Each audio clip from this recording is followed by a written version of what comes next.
METD-MT917高频电磁波强体水分仪，采用高频电磁波技术测量，灵敏精准，在不损坏被测物体的前提下实现含水率的量测。长按 Mode 键2秒后开机，进入测量状态，轻触 Mode 键，按下键调节闪动数位的大小，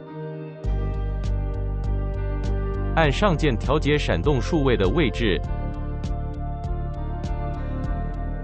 轻按 Mode 键确认并退出设定状态。测量中显示幕左侧将出现打勾符号，表示没有超出上限；出现打叉符号表示超出上限。按 Density 键即可在0到9之间选择测量档位。我们用混凝土块模拟水管漏水渗出，将档位调至5档测量。为渗水区域 8.5%， 渗水区域 12%。一机多用，功能强大。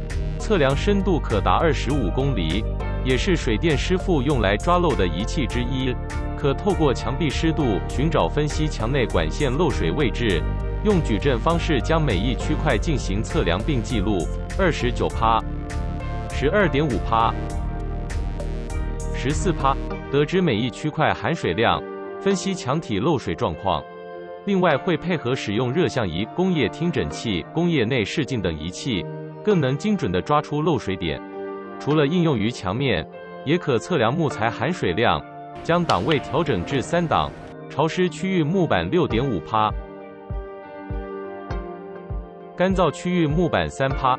另外测量瓷砖含水量，将档位调整至7档，干燥区域瓷砖测出 5%， 潮湿区域瓷砖测出 11%。无论是墙面、瓷砖、大理石、毛坯墙、地面、石膏板、砖块等建筑材料，快速测量含水率，在不同环境下使用，可能产生零点漂移。为了准确测量，需要进行零点校准。在仪表关机状态下，先取下电池，按住 Mode 键，装上电池后松开 Mode 键，仪表自动进入校准状态。手拿仪表的两侧使其处在空中，依次按下上键和下键，显示幕上的2个E开始闪动，表示仪表开始零点校正。在此状态下保持至少15秒方可完成零点的校准。校准后长按 Mode 键关机，校准结束。再次开机后进入测量状态，此时仪表上显示00%且不闪烁，表示校正零点成功。